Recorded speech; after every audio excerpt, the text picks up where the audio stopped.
Hello and welcome to another episode of Beer Man's No Bull Beer Reviews. Today I don't think that I've done any reviews for Side Project before.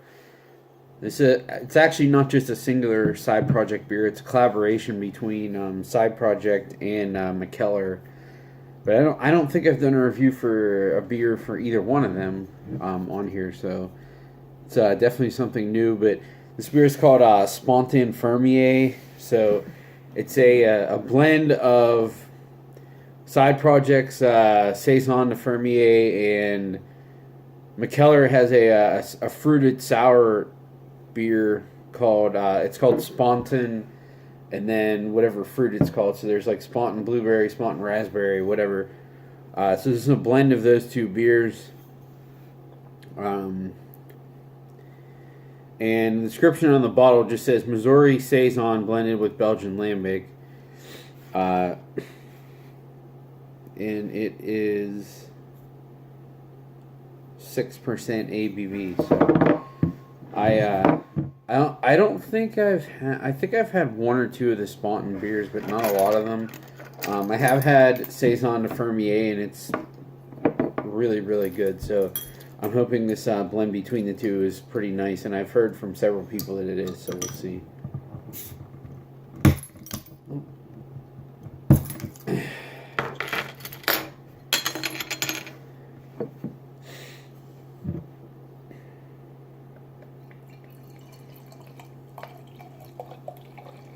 You can hear that prickly carbonation just pouring into this glass.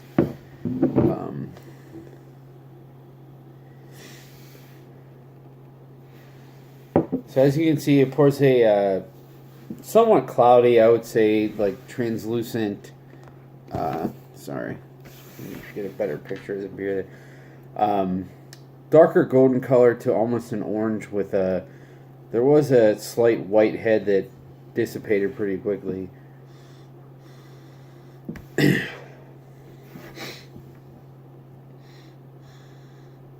So this definitely smells a lot more like a Lambic than it does an American Saison. There's a lot of funky, like leathery character. There's a little bit of like that sulfury note that you get from Dry Fontaine, especially, but even like Cantillon. There's a little bit of like an apple quality to it. And a little a light minerality. I'm also getting. I would assume it wouldn't happen as much because the hops are generally already aged, but I'm getting like a very light skunky character, which might be from the green bottles too. We'll see.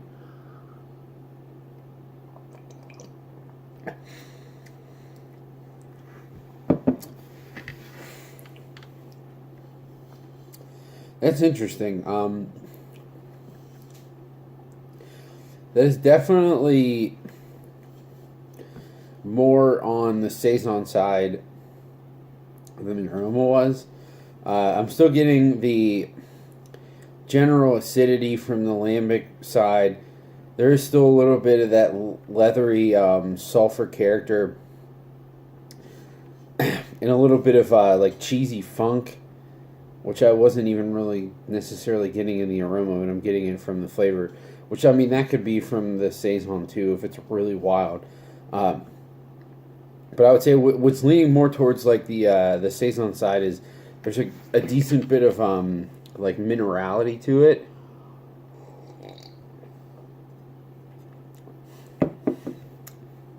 Which you do get in some Lambics too. But it's generally more pronounced in like the really good quality American wild ales.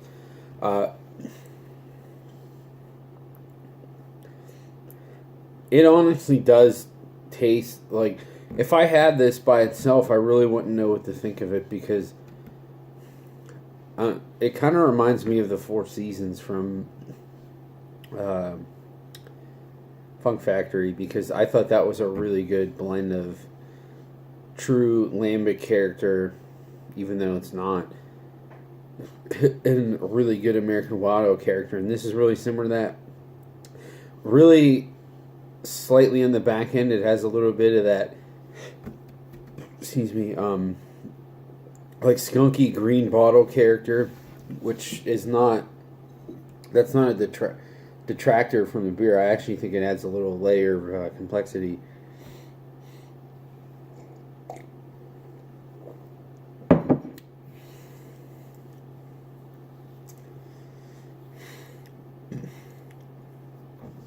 Yeah, this is really nice. I've had this for probably like a year now. I honestly do not remember or have any idea who sent it to me, but I'm really glad that they did. I mean, honestly, the best way I can describe it is, so the lambic side of it is not super crazy complex. So I mean, it's not. It doesn't seem like it came from Dry Fontaine or Cantillon, but it still is pretty clean. It has most of the good qualities of a lambic, just maybe not quite as complex. But then it also has that nice minerality of the better American wild ales, and like the house character of Side Project. So I think this is a really nice blend, and I'm glad that they did this. You know, so a lot of times collaborations seem to be without purpose, and at the very most, it's as good as the shittier brewery that's part of the collaboration. And I'm not saying which one of these is shittier. In my opinion, I like Side Project way better than Mikkeller, but a lot of times collaborations are barely as good as the lesser brewery of the collaboration, or sometimes not even as good, but not even close to the better brewery. I think this one is an exception to that rule. I'm not saying it's better than Side Project stuff, but I think it's just as good as some of their stuff, and it makes sense for them to do this because it really is pulling a piece from each brewery and representing it in this beer. So, like I said, I don't remember how I got this, but I know I didn't buy it off the shelf or anything. So I don't know how much this cost, but I know Side Project stuff's pretty expensive. But considering it's a $3.75, I can't imagine this was more than like $15. And at that price, or even less, I would definitely buy this again. I think it's really good. And it's more drinkable than just a straight lambic too, in my opinion. I like lambic, but sometimes it gets too acidic and too sulfury that I don't want to drink a lot of it. I could drink like several bottles of this. I think it's really clean and easy to drink. So this is absolutely a buy for me if you see this. And I'm pretty sure I've heard that they've done this several times. I don't think it was just a one-off. So I think, I don't know, you have to go crazy searching for this. They might do it again, and you could go to Side Project or, find someone who lives in St. Louis. I know those St. Louis traders are really hard to, to get them to give up what they have, but I'm pretty sure this one is one that they make an abundance of, and they've done several times, so it should be pretty easy to get. But I would recommend trying to get it. It is really nice. So, but I think that's all I got on this one. Please like, comment, subscribe. Let me know what you think, and I look forward to doing the next one. Thanks.